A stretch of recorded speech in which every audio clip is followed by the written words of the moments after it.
1 Samuel, capítulo 7, diz assim: Então os homens de Kiriat Jearim vieram e levaram a arca do Senhor à casa de Abinadab, que ficava na colina, e consagraram Eleazar, filho de Abinadab, para que guardasse a arca do Senhor. Desde aquele dia, a arca ficou em Kiriat Jearim. E tantos dias se passaram que chegaram a 20 anos. E toda a casa de Israel dirigia lamentações ao Senhor. Samuel falou a toda a casa de Israel, dizendo: Se é de todo o coração que vocês estão voltando ao Senhor, então tirem do meio de vocês os deuses estranhos e os astarotes. Preparem o coração ao Senhor e sirvam somente a Ele. Ele livrará vocês das mãos dos filisteus. Então os filhos de Israel tiraram de seu meio os Baalins e os Astarotes e serviram só ao Senhor. Samuel disse mais: Congreguem todo o Israel em Mispa, e eu vou orar por vocês ao Senhor. Congregaram-se em Mispa, tiraram água e a derramaram diante do Senhor. Jejuaram aquele dia e ali disseram: Pecamos contra o Senhor. E Samuel julgou os filhos de Israel em Mispa. Quando os filisteus ouviram que os filhos de Israel estavam congregados em Mispa, os governantes dos filisteus saíram para atacá-los. Quando os filhos de Israel ouviram isso, tiveram medo dos filisteus. Então os filhos de Israel disseram a Samuel: Não cesse de clamar ao Senhor nosso Deus por nós, para que Ele nos livre das mãos dos filisteus. Então Samuel pegou um cordeiro que ainda mamava e o sacrificou em holocausto ao Senhor. Samuel clamou ao Senhor por Israel e o Senhor lhe respondeu. Enquanto Samuel oferecia o holocausto, os filisteus chegaram para lutar contra Israel. Mas naquele dia o Senhor trovejou com grande estrondo sobre os filisteus. Eles entraram em pânico e foram derrotados pelos filhos de Israel. Os homens de Israel saíram de Mispa, perseguiram os filisteus e os derrotaram até abaixo de Bet-car. Então Samuel pegou uma pedra e a pôs entre Mispa e Sem, e lhe deu o nome de Ebenezer, dizendo: Até aqui nos ajudou o Senhor. Assim os filisteus foram abatidos e nunca mais vieram ao território de Israel, porque a mão do Senhor esteve contra eles todos os dias de Samuel. As cidades que os filisteus haviam tomado de Israel foram devolvidas, desde Ecrom até Gate, e até os territórios ao redor delas Israel tirou das mãos dos filisteus, e houve paz entre Israel e os amorreus. E Samuel julgou Israel durante todos os dias de sua vida. De ano em ano fazia uma volta, passando por Betel, Gilgal e Mispa. E julgava Israel em todos esses lugares.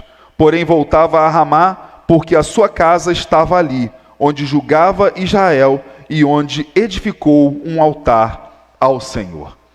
Irmãos, a história de Samuel, ele é um marco divisório em Israel, onde cessa a época do governo dos juízes, sendo Samuel o último juiz de Israel, no sentido não o último juiz que existiu em Israel, mas nesse sentido de governo sobre o povo, para o governo dos reis.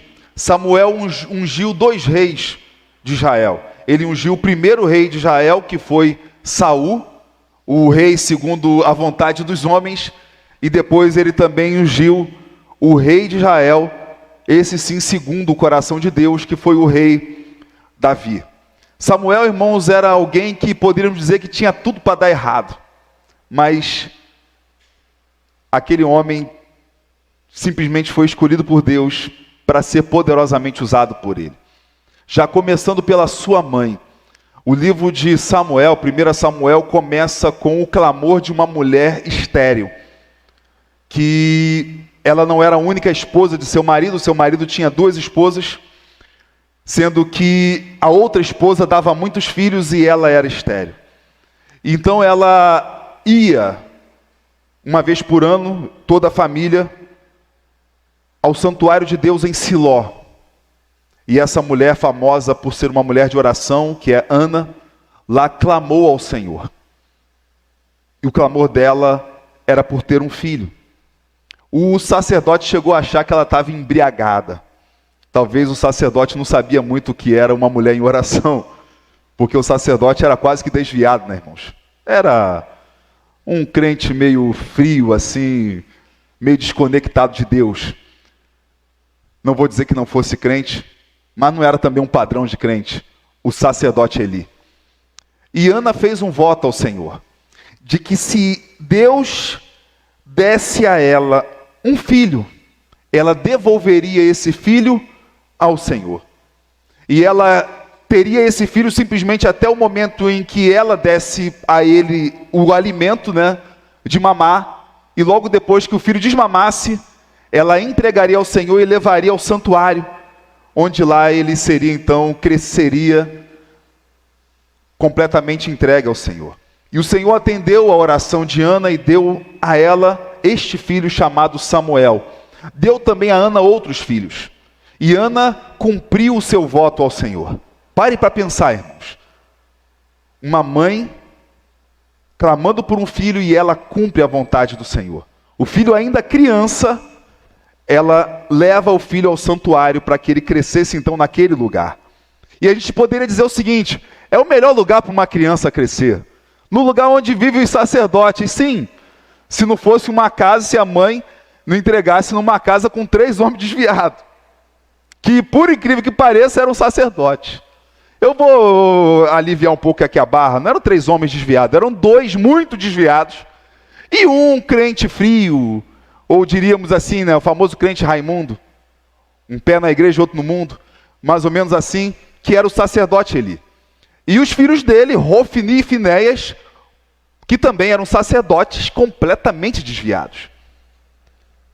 Mas Ana não entregou os filhos dela para esses 3 homens. O filho dela, Samuel, para esses 3 homens. Ela entregou esse filho a Deus.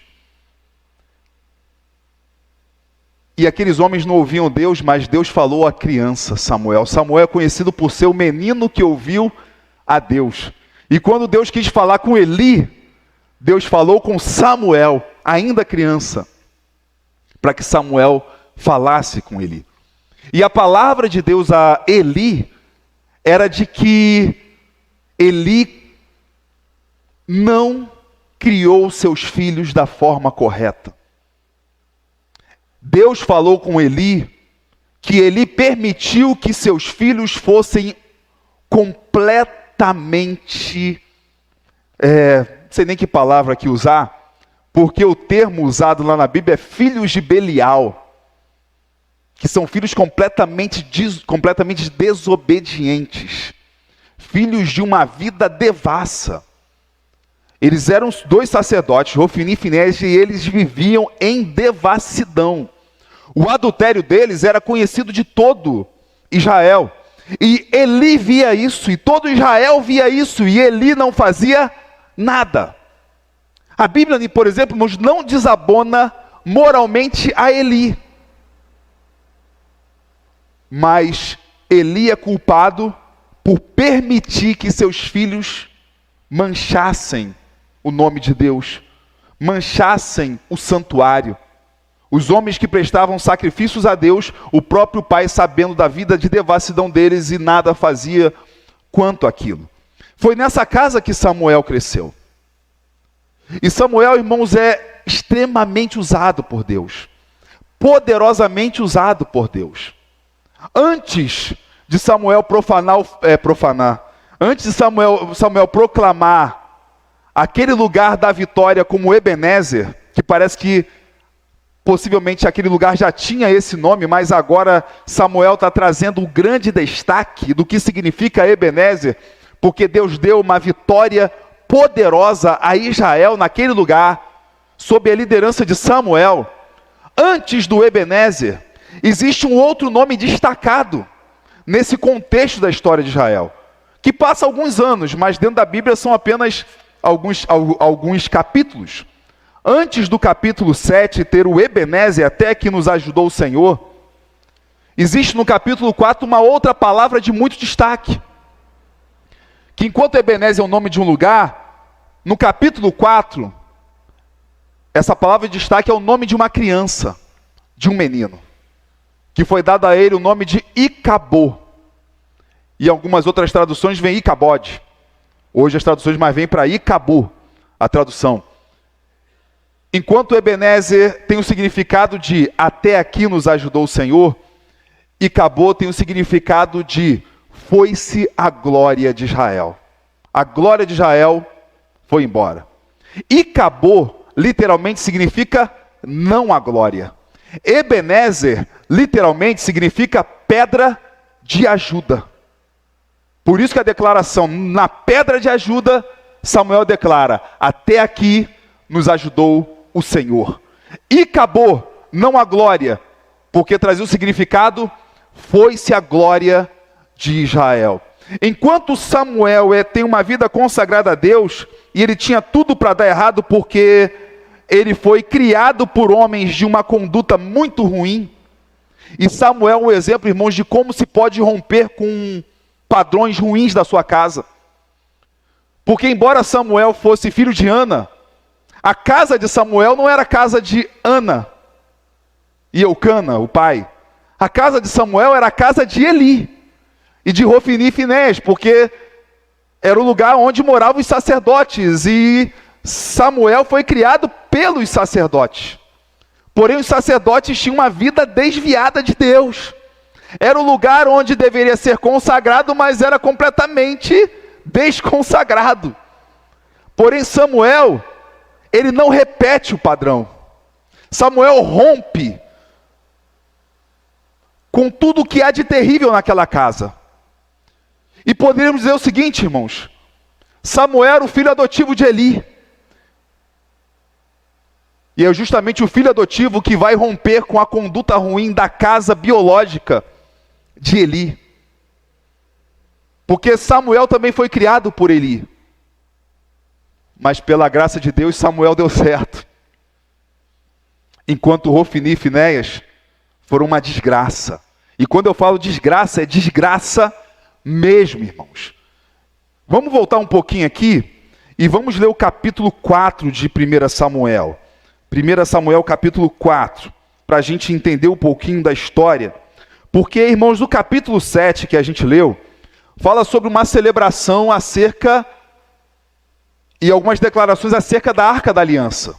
A Arca da Aliança na casa de Abinadab, e de como foi organizado Israel ali para aqueles que cuidariam da Arca da Aliança, que ela ficou em Kiriat Jearim. A Arca da Aliança não estava no santuário. Ela tinha sido removida do santuário. E a gente vai entender do porquê que a Arca da Aliança não estava no santuário no capítulo 7 de 1 Samuel, porque ela foi removida do santuário no capítulo 4. E diz assim o capítulo 4, no versículo 1. A palavra de Samuel veio a todo Israel.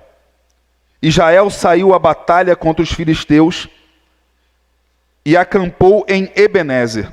E os filisteus acamparam em Afeca. Os filisteus se dispuseram em ordem de batalha para enfrentar Israel. E quando a guerra começou, Israel foi derrotado pelos filisteus. Percebam, há uma guerra e Israel, ela é derrotada pelos filisteus. Prossegue dizendo que mataram no campo aberto cerca de 4.000 homens.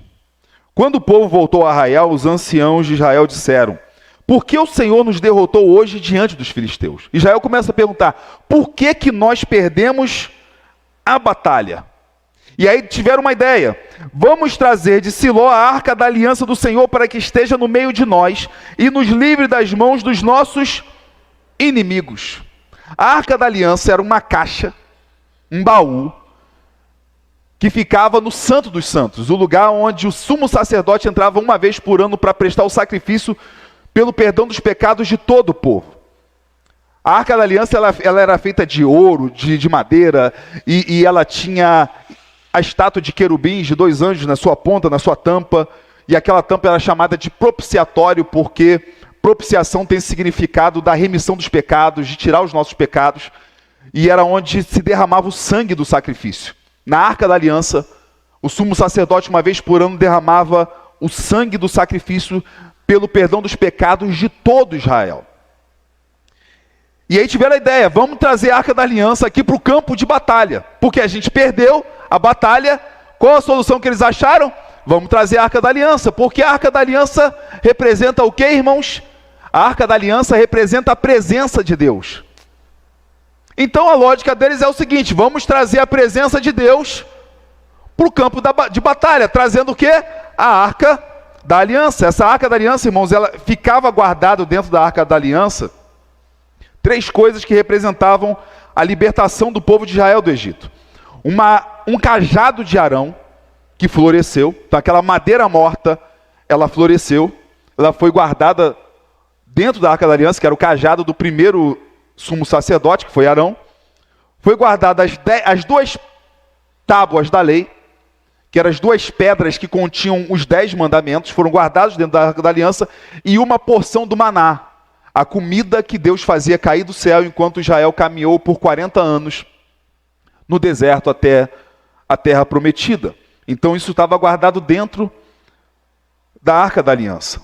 Então representava a presença de Deus, e eles tiveram a ideia, diante da pergunta, por que perdemos?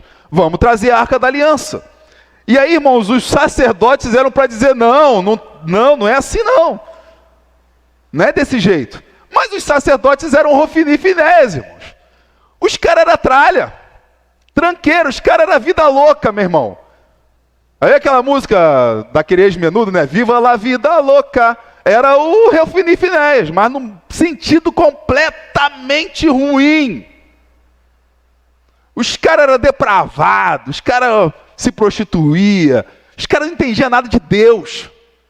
Os caras não faziam a mínima ideia da Arca da Aliança, porque eles não faziam ideia do que é a presença de Deus, eles não sabiam o que é isso, eles não conheciam Deus. Mas eles tinham uma vida religiosa. E na vida religiosa deles, eles aprenderam que a Arca da Aliança é a presença de Deus. Então eles concordaram, vamos levar a Arca da Aliança. E aí é uma festa, irmãos. Diz aí o versículo 5. Aliás, versículo 4, então o povo mandou trazer de Siló a Arca do Senhor dos Exércitos, entronizado entre os querubins. E os 2 filhos de Eli, Hofni e Finéias, estavam ali com a Arca da Aliança de Deus.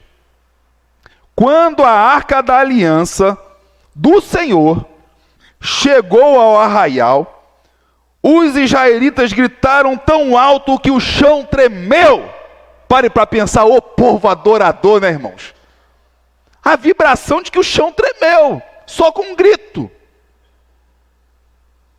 Pare para pensar, irmãos. O que é um grito que o chão treme? Mais perto que a gente acha que entende isso aí é gol do Brasil em final de Copa.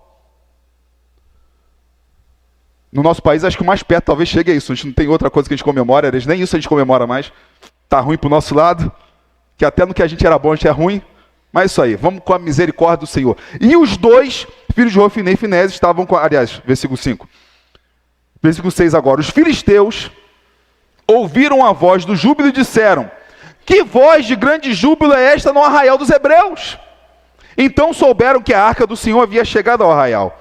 E os filisteus ficaram com medo e disseram, os deuses vieram ao arraial. E diziam mais, ai de nós, porque nunca antes aconteceu uma coisa dessas.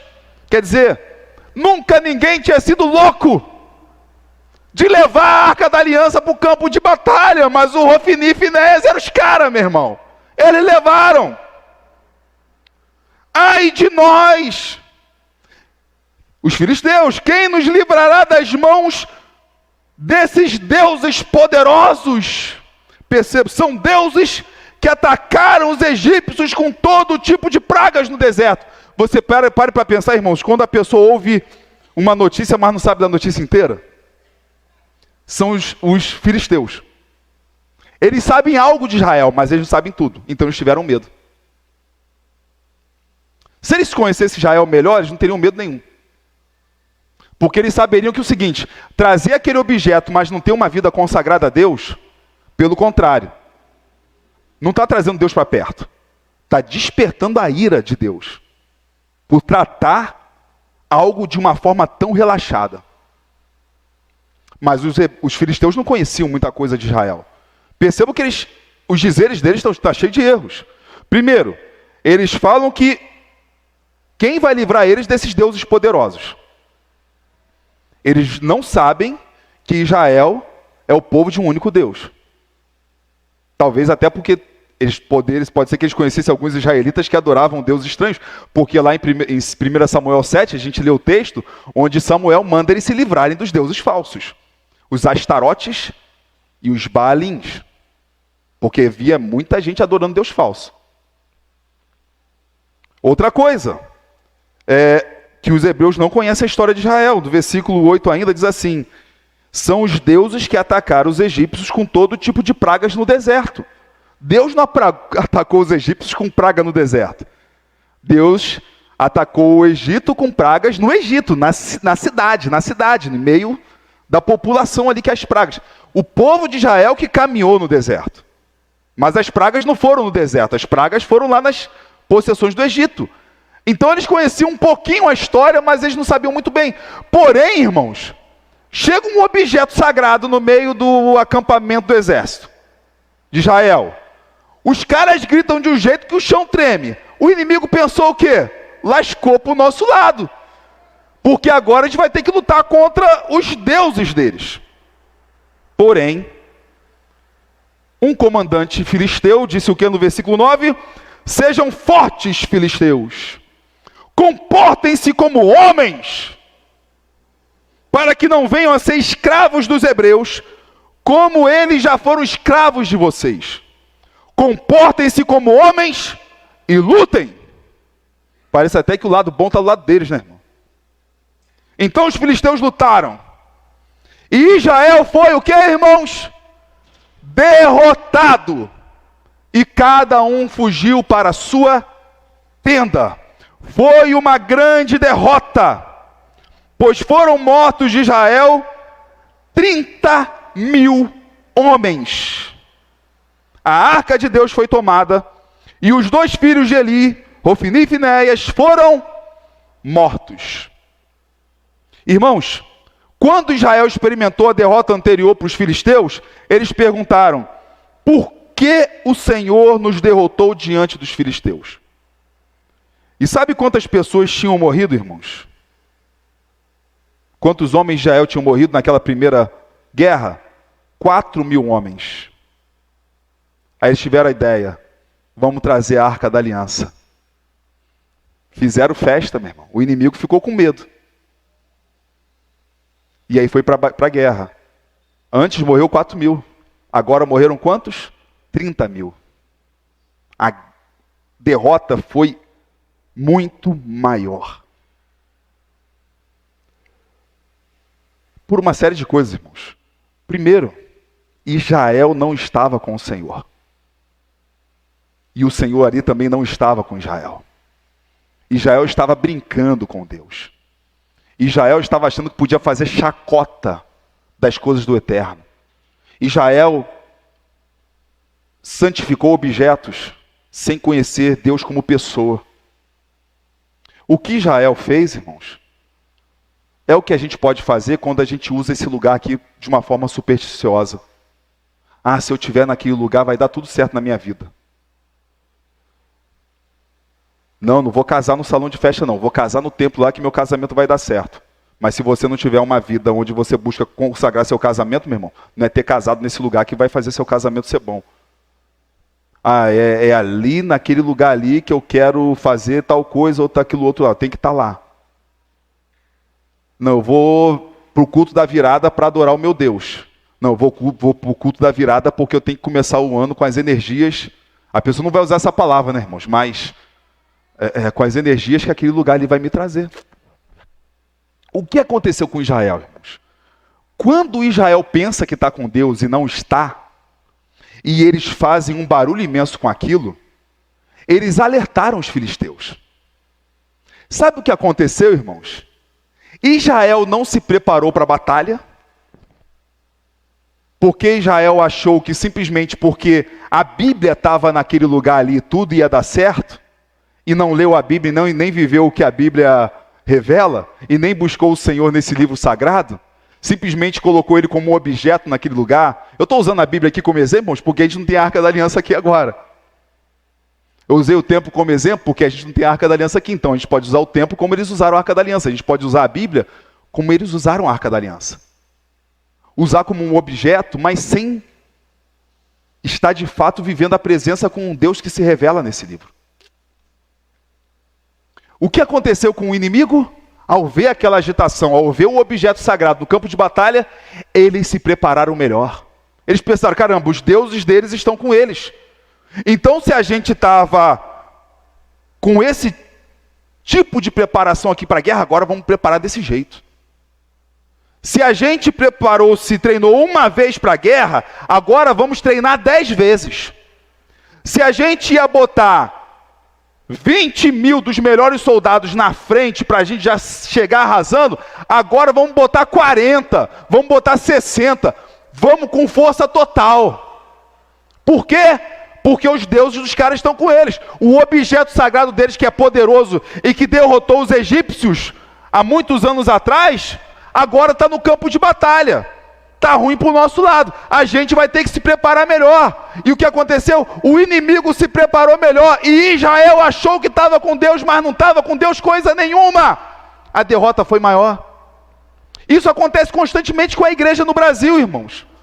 Por que cristão é tão humilhado no Brasil? Porque pensa que está com Deus. Porque bota a roupinha de ver Deus de vez em quando, vai para o culto e canta umas musiquinhas para o Senhor. E acha que está com Deus. Porque casou no templo. Porque o pastor fez uma oração no meu aniversário. Porque oraram por mim naquele dia lá. Mas a vida não foi entregue ao Senhor. O coração não está completamente com Deus. Não sabe quem é o Pai, não sabe quem é o Filho, não sabe quem é o Espírito Santo. Usa a Bíblia como um amuleto. Achando que pelo simples fato de estar com ela, a pessoa está com Deus.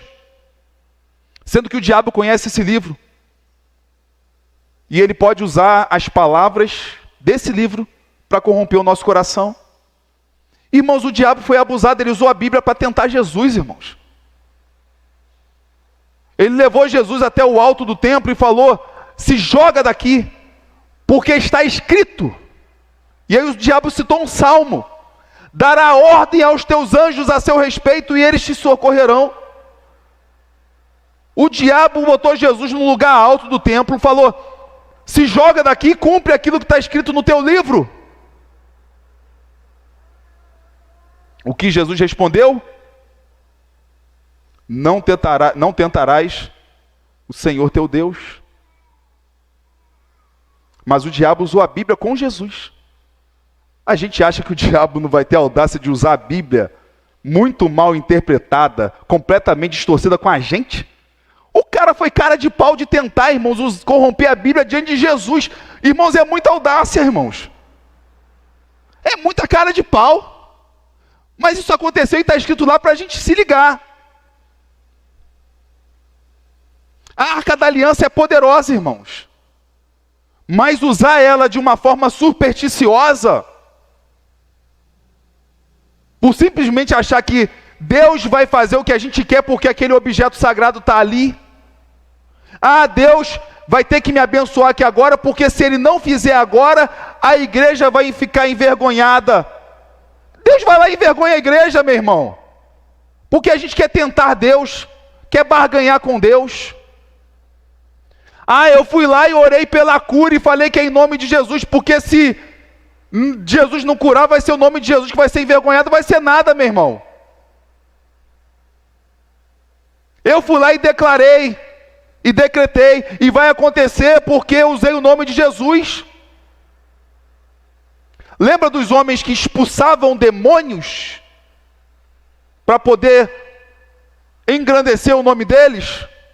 expulsaram um monte de demônios, e demônios se expulsam em nome de Jesus. Mas chegou a hora que eles se depararam com uma classe demoníaca de alto padrão, né, irmãos?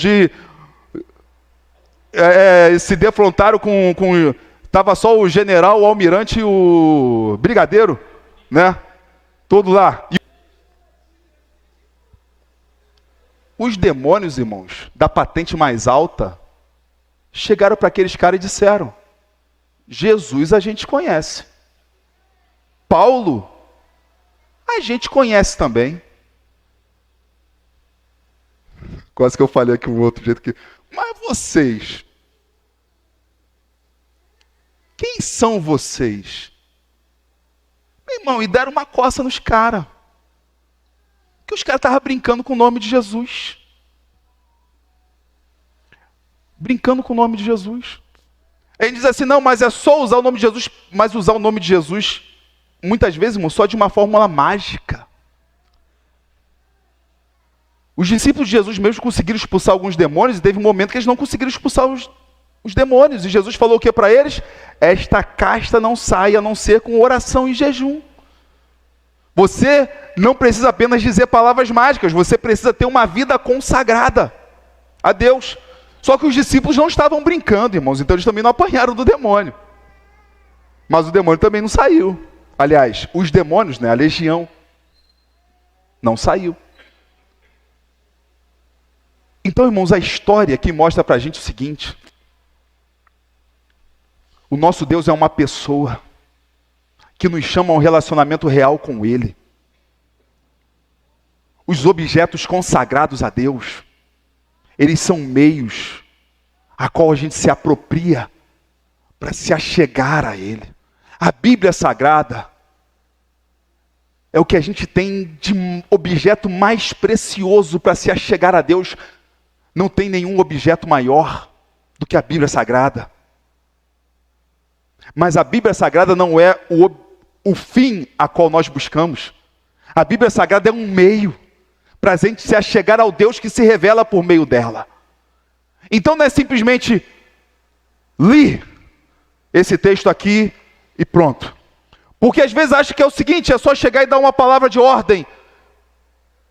Só chegar e falar, está amarrado. E todas as hostes demoníacas vão sumir dali. Quem amarra o valente é Jesus, irmãos. Então simplesmente dizer uma palavra está amarrada, supersticiosamente. Porque esse está amarrado vem de onde, irmãos?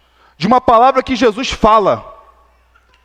De que Ele é aquele que entra na casa, amarra o valente e tira tudo aquilo que o valente tinha roubado.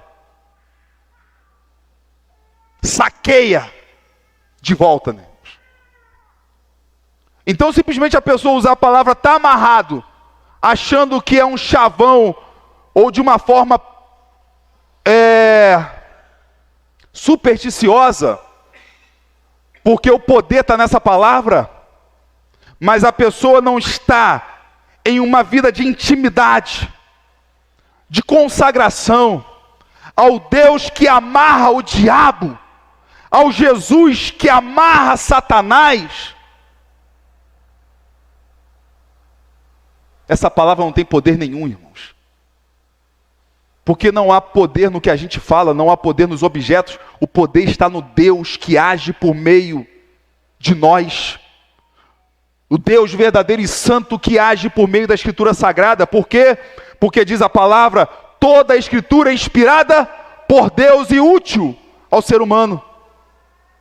O Espírito Santo ungiu e inspirou homens no passado, e esse mesmo Espírito unge a gente hoje para que a gente leia e entenda a Escritura Sagrada, e nos capacita a viver o que a Escritura Sagrada nos ordena, porque não é simplesmente a Escritura Sagrada, é Deus falando aos homens e falando por meio de um livro. Então a gente crê que é Deus falando. Não é simplesmente um objeto que parado num lugar, ou seguro na minha mão, ou debaixo do meu sovaco, vai afastar qualquer urucubaca que tentem contra mim. Israel achou, Hofni e Finéias, os sacerdotes acharam que o simples fato da Arca da Aliança estar ali, Deus estaria ali. E ele não estava. Isso desmerece a Arca da Aliança? Não. A Arca da Aliança continuou sendo um objeto poderoso, irmãos. E os filisteus experimentaram algumas coisas bem ruins por terem roubado a Arca da Aliança de Israel. Tanto que os filisteus, eles não pediram nem resgate, irmãos, da Arca da Aliança. Eles devolveram a Arca da Aliança para os israelitas e ainda mandaram ouro junto, para tipo assim, satisfazer a divindade que estava perturbando a vida deles. Eles podiam pedir, né? Já que é tão precioso para os israelitas, vamos pedir um resgate, né? E eles vão mandar muito ouro para a gente devolver a Arca da Aliança. Não, eles devolveram e ainda mandaram ouro junto, para um monte de ouro. E aí a Arca da Aliança foi passando por vários lugares, né, irmãos? Ficou numa casa de uma família, foi extremamente abençoada aquela família no tempo que a Arca da Aliança ficou na casa dele, que é Obed-Edom. E aí diz lá que o tempo que a Arca da Aliança ficou na casa de Obed-Edom, a casa de Obed-Edom foi extremamente abençoada. E irmãos, prosseguindo no capítulo 4 aí de 1 Samuel, diz que quando chega a notícia que a Arca da Aliança tinha sido roubada, Eli ouve o barulho, o alvoroço lá de todo mundo, e aí quando chega o rapaz que ia dar notícia, ele pergunta o que aconteceu. E aí depois ele fala acerca da Arca da Aliança. Quando o rapaz fala que a Arca da Aliança tinha sido roubada, Eli estava sentado numa cadeira, a Bíblia diz que ele era muito pesado, e ele morreu ali. Ele caiu da cadeira para trás. A nora de Eli, a esposa de Finéias, estava grávida. E quando chega a notícia para ela de que o marido dela, o Finéias, o cunhado, Hofni, tinham morrido na guerra, e que o sogro dela, Eli, tinha morrido também quando recebeu a notícia, ela entrou em trabalho de parto. E no meio das dores, quando nasce a criança, ela dá à criança esse nome. Vamos ler aqui o versículo 19 do capítulo 4 de 1 Samuel. A nora de Eli, a mulher de Finéias, estava grávida e próxima do parto.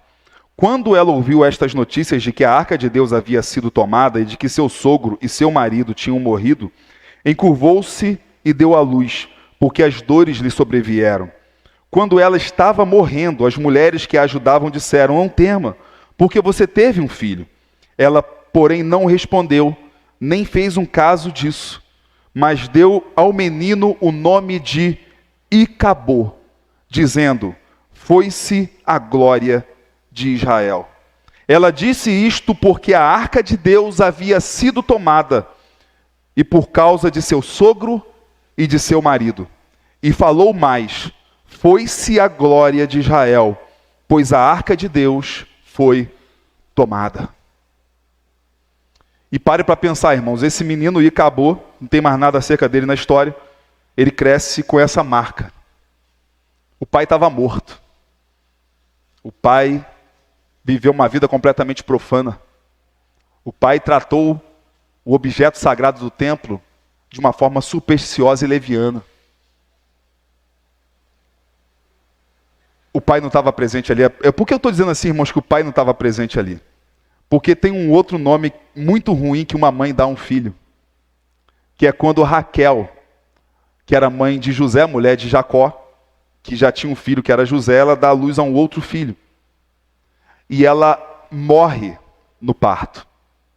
Porém, quando a criança nasce, ela dá o nome da criança de Benoni, que é filho da minha tristeza, ou filho da minha dor, alguma coisa assim.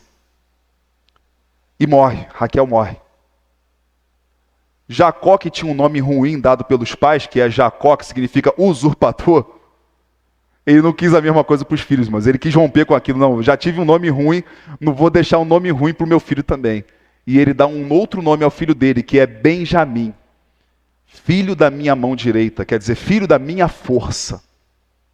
E o menino que poderia ser Benoni, recebe do pai outro nome, porque o pai tinha uma vida com Deus.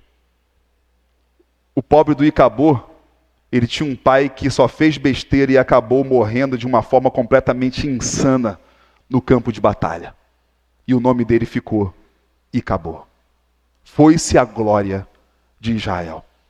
No capítulo 7, irmãos, voltando lá, a gente tem Israel agora na liderança de Samuel.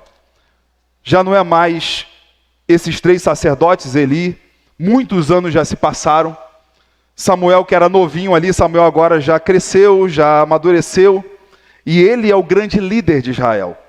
E a gente tem, irmãos, alguns aprendizados de Samuel, de uma vida com Deus, uma vida que traz vitórias verdadeiras, uma vida que não é acreditar em objetos ou superstições, mas é uma vida verdadeiramente na presença de Deus, uma vida de intimidade com uma pessoa. Por que, irmãos, estou dizendo uma intimidade com uma pessoa? Porque a gente pode se acostumar a simplesmente transformar o culto, esse lugar consagrado a Deus, em objetos que a gente acha que simplesmente o contato com isso faz com que a gente de alguma forma seja abençoado pela divindade. Sendo que Deus chamou a gente a um relacionamento pessoal. O nosso Deus é uma pessoa, aliás, não é só uma pessoa, eles são 3 pessoas. O Pai, o Filho e o Espírito Santo nos chama a um relacionamento de família. Deus nos adotou, então Ele é o nosso Pai, Ele nos chama a um relacionamento familiar. Um Pai que vai além de qualquer pai. Um Pai que cura muita gente que não teve pai aqui nessa vida, que não tem pai aqui nessa terra.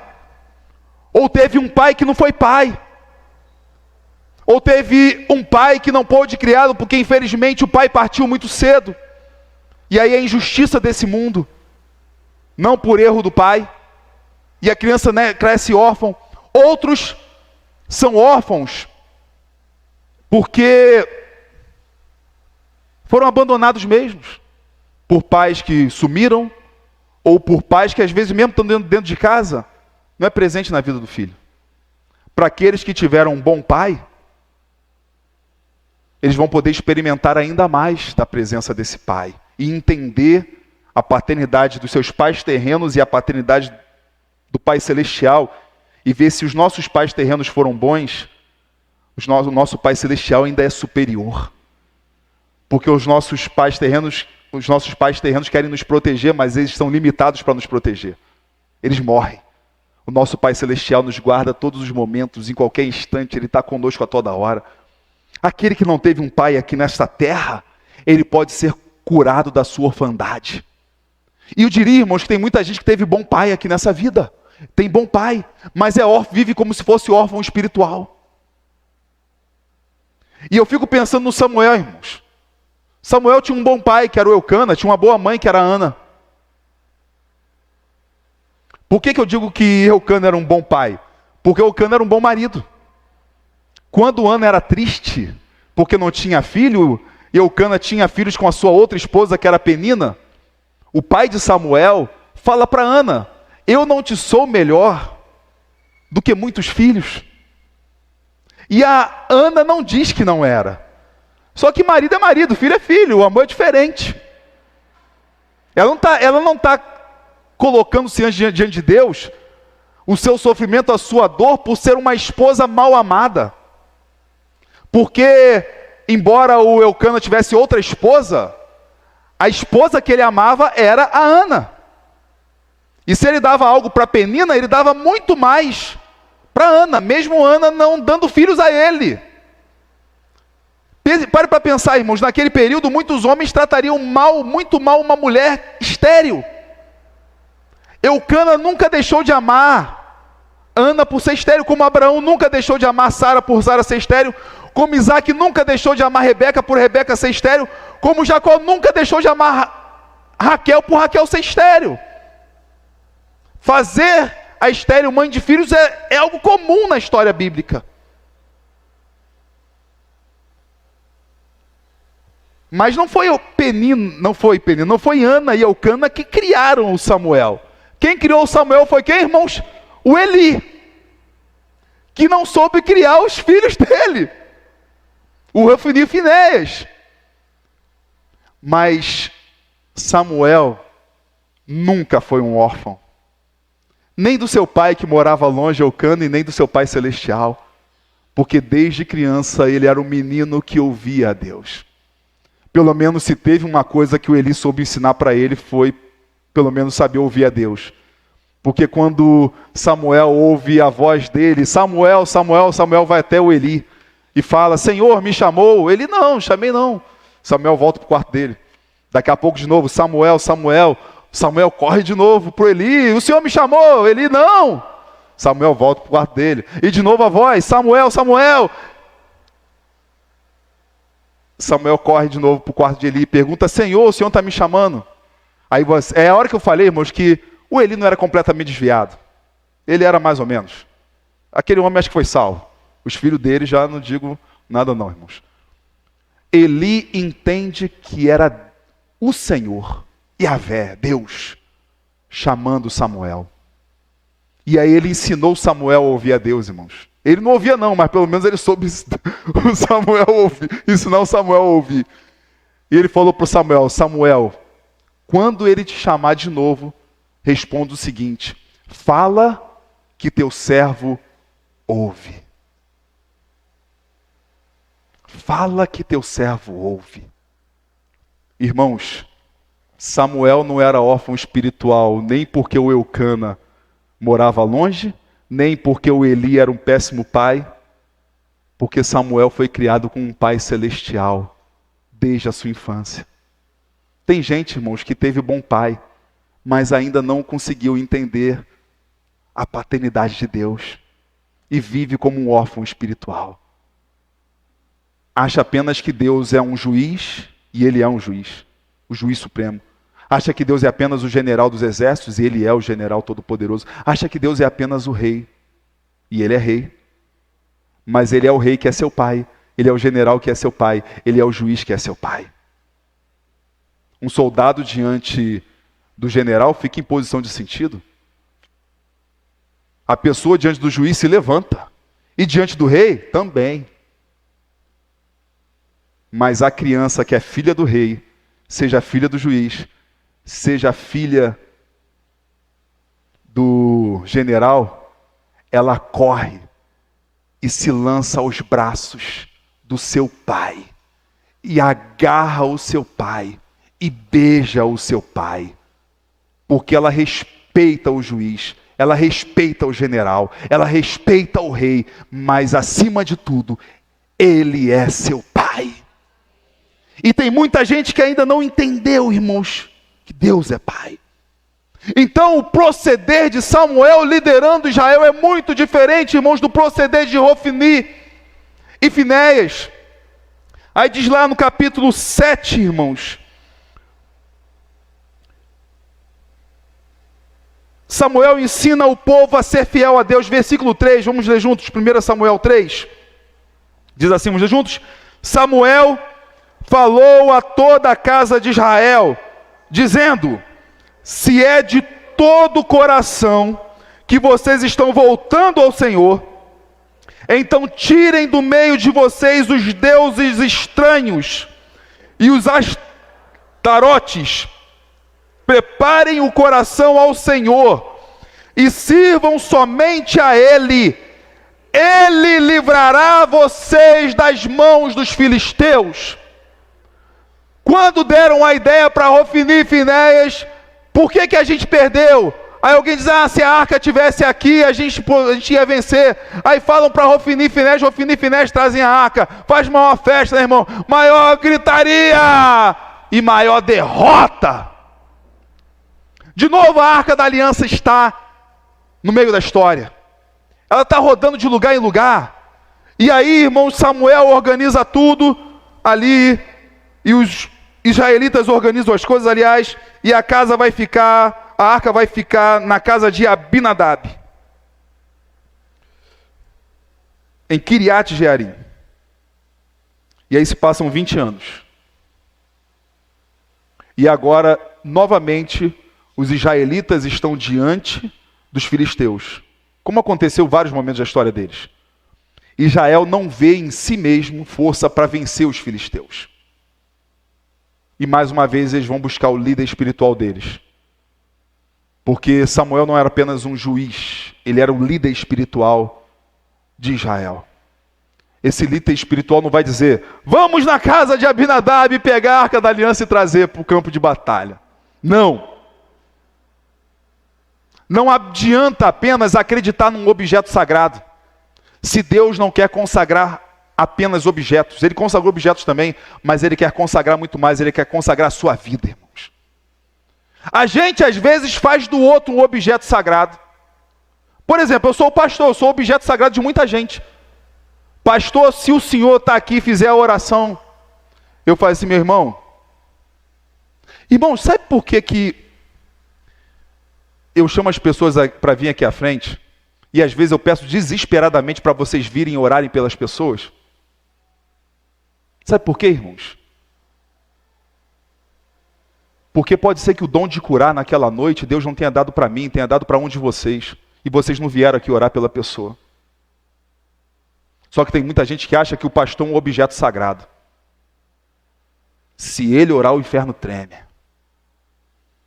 Se ele orar, o céu se abre. Se ele orar, coisas maravilhosas acontecem. Pode acontecer, eu quero que aconteça na minha vida tudo isso. Mas você não precisa de mim. Quantos pastores já passaram por aqui? Uns foram bons, outros não. Uns foram consagrados, outros talvez não. Não sei. O Senhor conhece. E estamos nós aqui hoje. E muitos homens e mulheres já partiram para o Senhor. Mas aquele que estava ontem é o mesmo que está hoje. E é o que estará sempre. Eu sou, como diz o nosso Deus, eu sou o mesmo ontem, hoje e sempre. É o que Jesus fala. Eu sou o Alfa e o Ômega. Eu sou aquele que está no começo, eu sou aquele que está no fim. Eu sou o começo e o fim. Jesus. Então muitas pessoas querem ter uma vida com Deus por meio de alguém. E Deus quer ter um relacionamento diretamente contigo, meu irmão. Porque o único mediador entre Deus e os homens não se chama pastor, não se chama irmã de oração, se chama Jesus Cristo. O único mediador entre Deus e os homens. E sendo Jesus Cristo Deus, nós temos acesso direto a Deus. Então o ensinamento de Samuel para o povo não viver uma superstição de acreditar em objetos sagrados. Ah, mas eu estou aqui com a minha Bíblia. Irmãos, eu amo a Bíblia.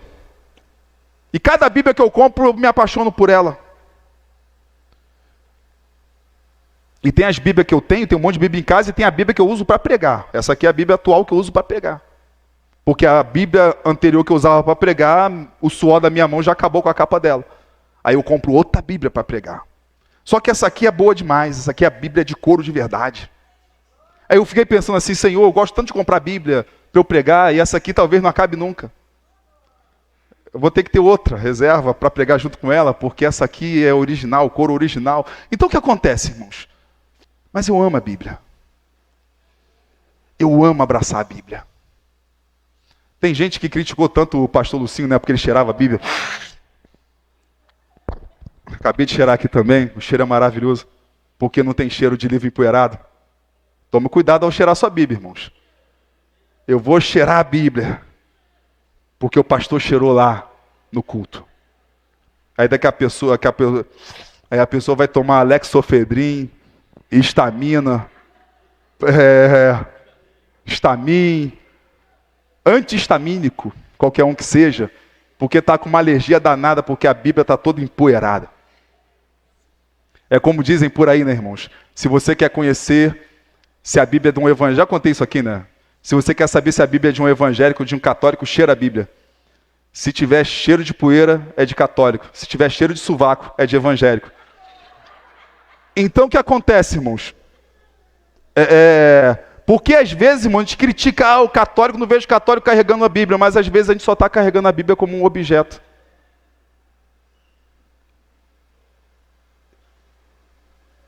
E não lê a Bíblia, e não toma posse das promessas de Deus, não toma posse dos mandamentos de Deus, da vida que Ele quer para nós.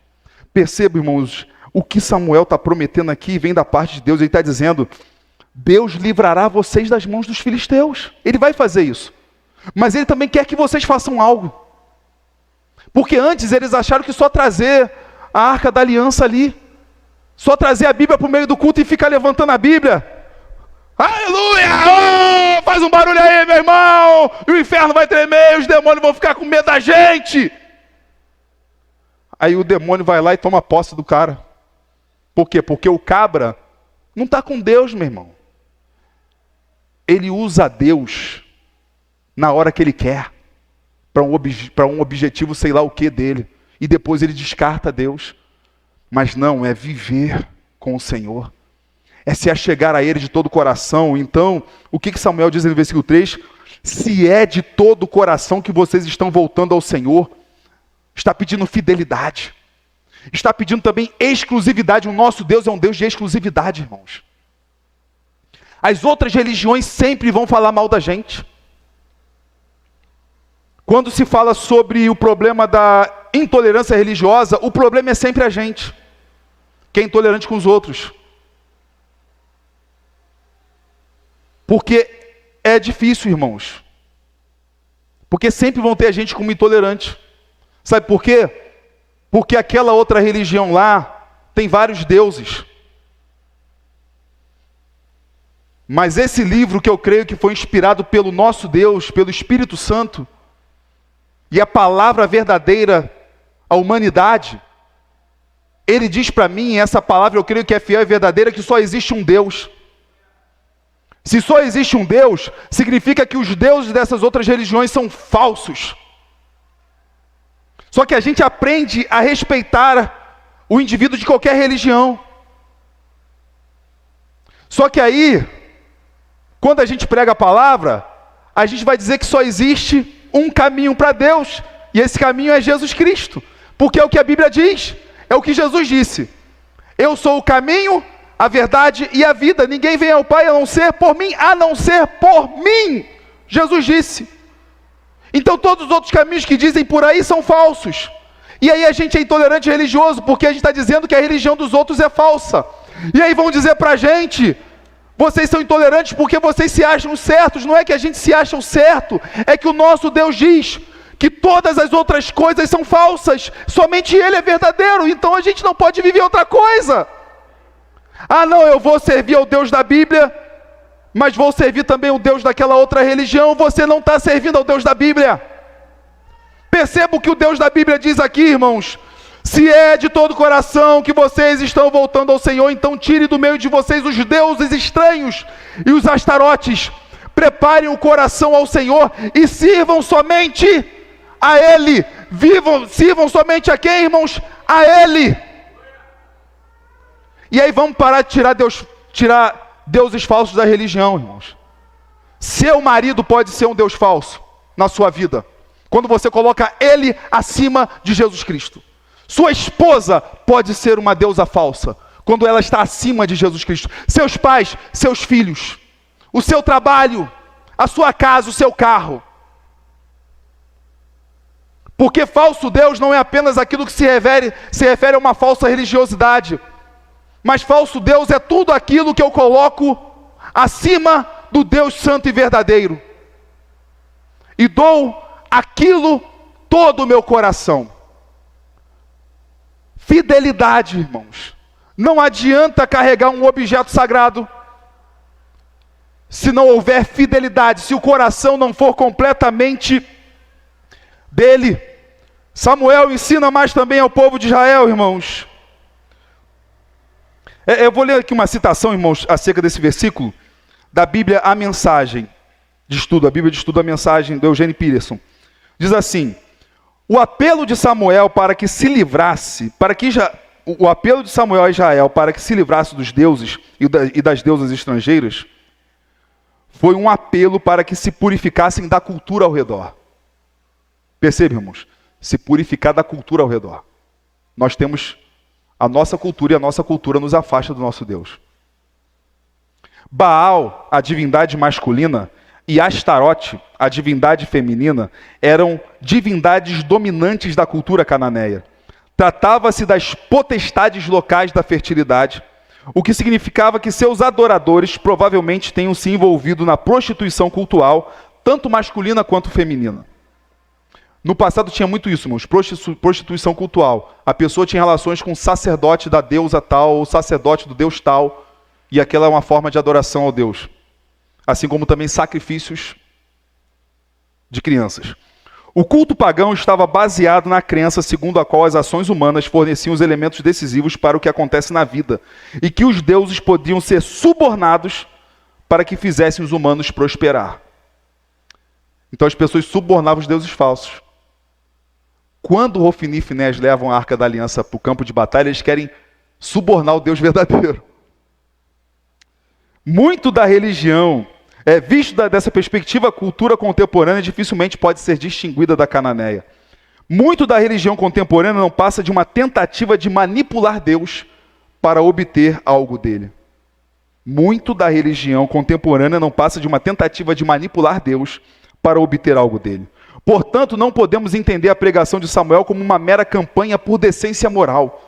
Ele nos convoca, tal como fez com os israelitas, a um arrependimento profundamente teológico que envolve abandonar o mundo segundo o qual a cultura interpreta, o modo segundo o qual a cultura interpreta o mundo, um modo no qual a fé baseia-se em nós mesmos e não em Deus. Quando nós somos chamados de intolerantes porque dizemos que apenas o nosso Deus é verdadeiro, que os outros deuses das outras religiões são falsos, e querem que a gente diga o contrário, e se a gente dizer o contrário, a gente está vivendo segundo a cultura, interpretando a Bíblia segundo o nosso coração e não segundo Deus. Porque esse livro é bem claro em dizer para nós que só há um Deus verdadeiro e só a Ele se presta culto. Os 10 mandamentos diz: não terás outros deuses diante de mim. O mandamento maior diz o quê? Amarás o Senhor teu Deus de todo o seu coração, de toda a sua força, de todo o seu entendimento. Samuel só está chamando Israel a viver uma vida verdadeiramente com Deus e parar de viver uma religiosidade vazia, onde o ser humano engana apenas a si mesmo e não vive as vitórias que Deus tem preparadas para nós. Não toma posse das promessas que o Senhor já fez e Ele cumpre, porque Ele é fiel.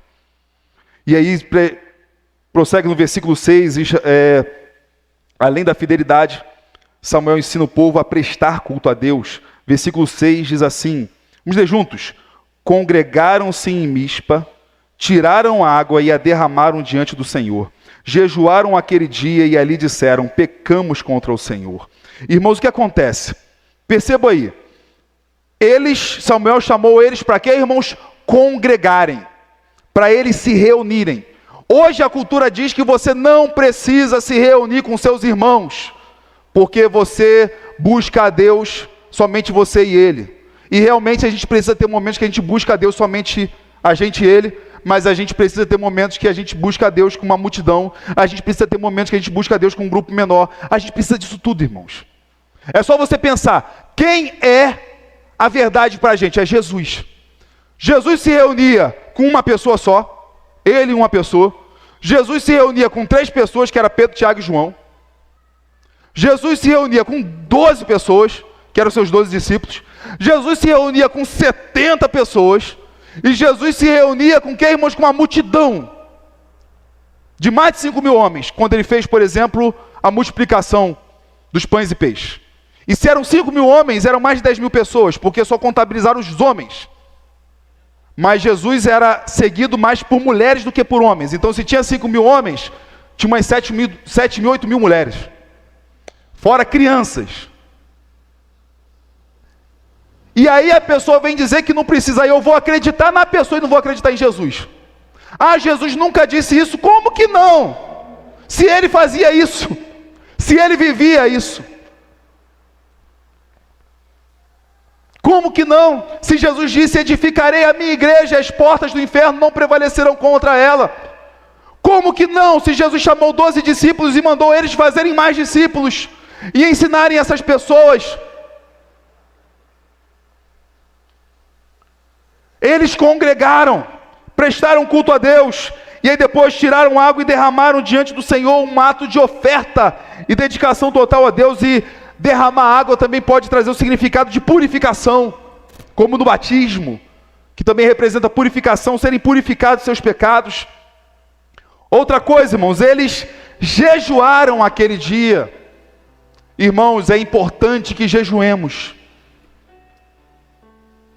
Se você vai jejuar apenas do café da manhã, apenas do almoço, apenas da janta, se você vai jejuar 15 horas, se você vai jejuar 24 horas, a gente precisa criar o hábito do jejum. Sabe por que às vezes no nosso meio, irmãos, não existe tanta... O jejum, irmãos, o benefício do jejum é imenso. Primeiro, o jejum nos aproxima de Deus, porque naquele momento que a gente tira para jejuar, é só a gente e Ele. O nosso coração está completamente voltado para Ele. A comida me alimenta, mas naquela hora eu entendo que Deus é o meu alimento. E somente Ele. A comida me dá prazer, mas naquele momento eu tenho o meu prazer exclusivamente em Deus e eu me achego a Ele de todo o coração. Com a aflição de alma, uma completa dependência dEle. E aí, irmãos, o jejum, além dos benefícios espirituais, além dos benefícios do corpo, que também hoje a ciência diz que o jejum traz, o jejum leva a gente a ter um coração muito mais generoso, a um coração muito mais disposto a partilhar. É só observar o seguinte, irmãos: comida em reunião de crente não é um desespero. É uma desgraça comida em reunião de crente. Cada um por si, meu irmão. A hora que os crentes vão se comer, se cumpre aquela música do Titãs, que eles falam: a vida é um jogo, é cada um por si, Deus contra todos. É homem, primata, capitalismo selvagem. O que acontece, irmãos? Porque naquela hora é um desespero, que é cada um pensando em si. Naquela hora é cada um por si, e o lugar onde cada um está por si, realmente Deus está contra todos.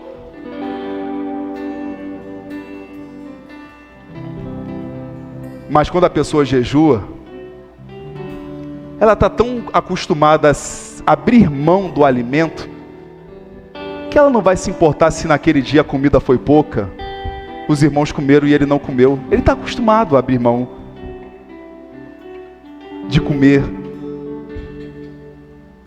para estar com Deus. Quem jejua vai entender a dor de quem tem fome.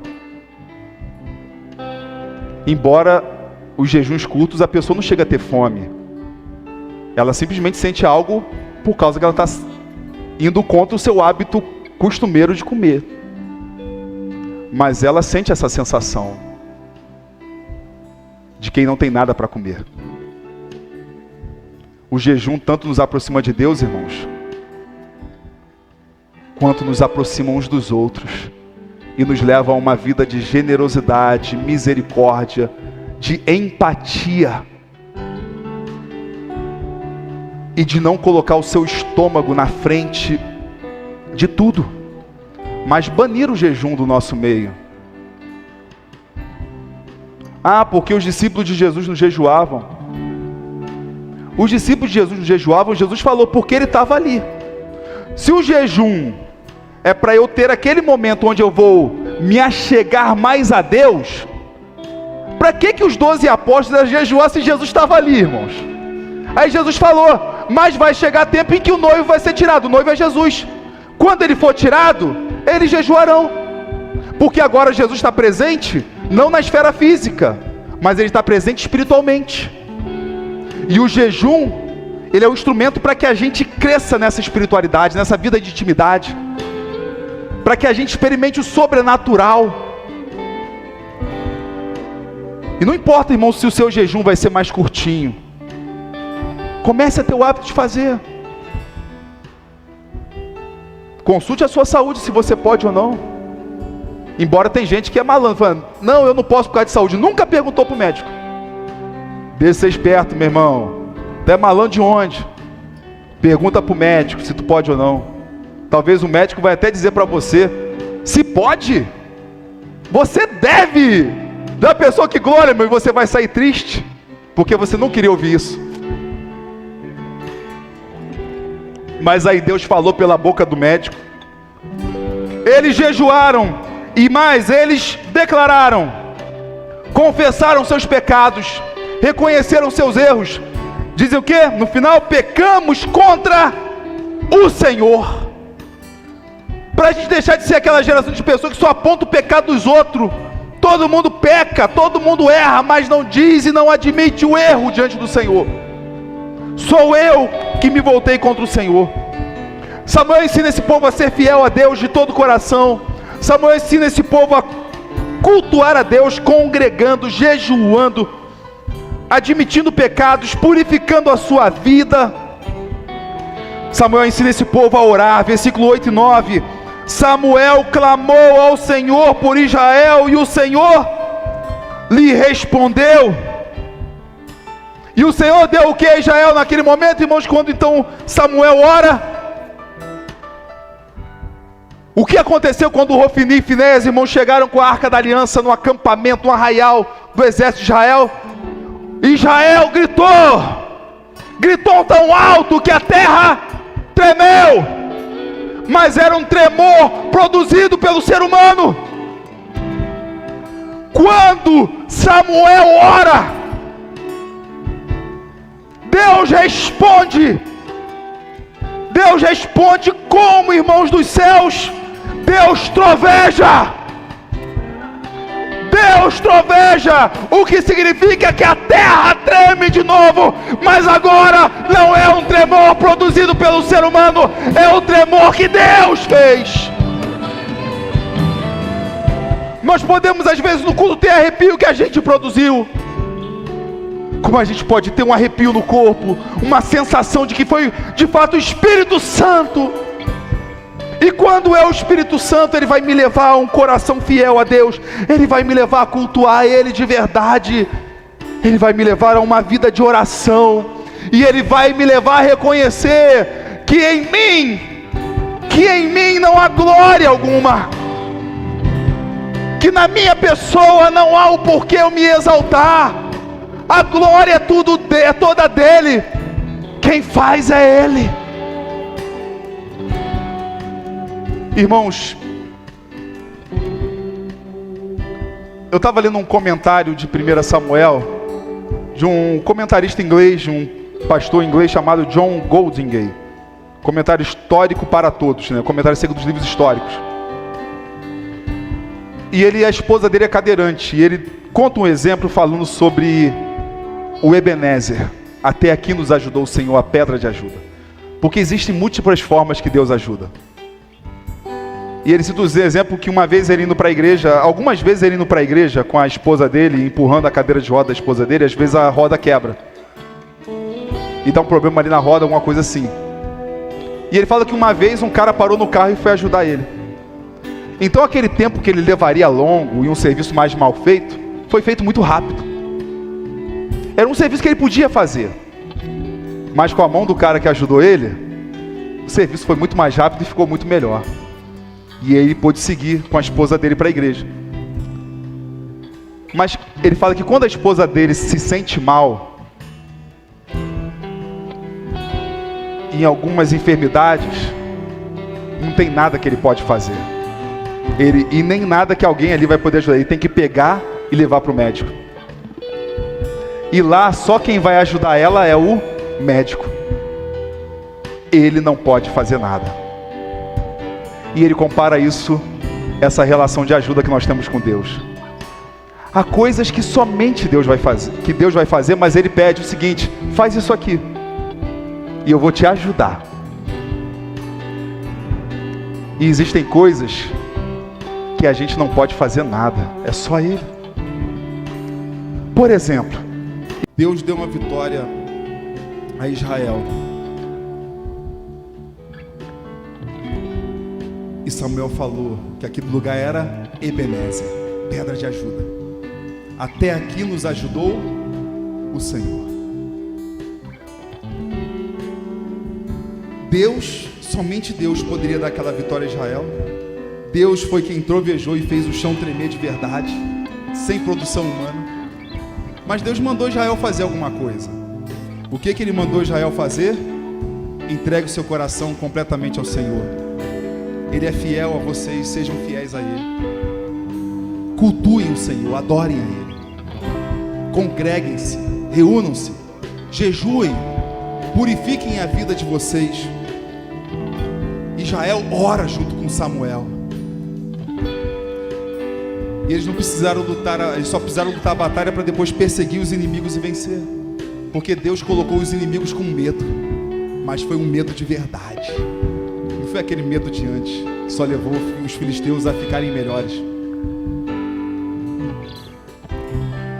Ali, Deus ajudou Israel. Mas tem uma outra ajuda de Deus, que é aquela que Ele compara quando que Ele tem que levar a esposa ao médico, só o médico pode fazer. Isso aí só Deus. E a gente só recebe dele. Isso acontece quando o nosso Senhor Jesus Cristo vai para a cruz do Calvário e entrega a vida dele, padece pelos nossos pecados, sofre com a ira justa, é desamparado por Deus, mas então ele ressuscita ao terceiro dia em glória. Somente Deus pode fazer isso. Ele e somente Ele. E a nós é apenas receber da glória. Então a gente vive para Ele de todo o coração e a gente declara: o nosso coração é Teu, Jesus. A nossa adoração é Tua, Jesus. A nossa oração é por meio de Ti, Senhor Jesus, porque somos Teus. O Senhor lutou as nossas batalhas e o Senhor venceu os nossos inimigos. E o Senhor tem muito mais vitória ainda para dar a você, meu irmão. O Senhor tem conquistas para você receber em 2025. E o Senhor diz: confie nele de todo o coração. Lance fora os deuses falsos. Lance fora os deuses falsos. Seja ele um membro da sua família, seja ele o seu trabalho, seja ele um objeto, seja ele o que for, lancem fora os deuses falsos e confie em Jesus, apenas em Jesus. Entregue a Ele o seu coração por completo, por completo. E creia, creia. Eu fecho essa mensagem, irmãos, com apenas uma palavra da Bíblia, que é algo para a gente aprender em 2025 e a gente viver ainda melhor em 2026 se Jesus não voltar. Quando Samuel diz: até aqui nos ajudou o Senhor, isso foi tanto tempo atrás, né, irmãos? E agora a gente está em 2025 e a gente continua dizendo o quê? Até aqui nos ajudou o Senhor. Porque eu creio que esse até aqui nos ajudou o Senhor para a gente é muito mais ainda do que a revelação que Samuel tinha até aquele momento. Porque o até aqui nos ajudou o Senhor é o Evangelho. É o Senhor Jesus Cristo morto por nós e ressuscitado no terceiro dia, que subiu aos céus e que voltará em glória para estabelecer o seu reino eterno. E nós estaremos para sempre com Ele. Então até aqui nos ajudou o Senhor. E se a gente viver e viver e viver daqui a 30 anos, a gente vai dizer: até aqui nos ajudou o Senhor. Se a gente morrer, a gente vai se encontrar com o Senhor na glória e vai dizer: até aqui o Senhor nos ajudou. E aí, a gente vai estar na eternidade, a gente vai continuar dizendo: até aqui nos ajudou o Senhor. Porque se até aqui nos ajudou o Senhor, não acaba nunca. É o Senhor Jesus por nós, conquistando tudo por nós. Creia. 2025, Deus tem coisas maravilhosas para cumprir na sua vida. creia que Ele te ajudou até aqui e vai continuar te ajudando, porque o até aqui de Deus, Ele é para sempre, Ele é ilimitado. Ebenezer, até aqui no Senhor. E aí eu fecho dizendo essa frase: creia e verás a glória de Deus. Em 2025, creia e verás a glória de Deus. Vamos falar juntos em 2025. Creia e verás a glória de Deus. Aleluia! O Senhor não falhe em suas promessas. Ele te prometeu, seja qual for a vitória, Ele te dará, porque Ele é fiel. Aleluia! Vamos louvar esse Deus. Levante, igreja. Adore, adore, adore.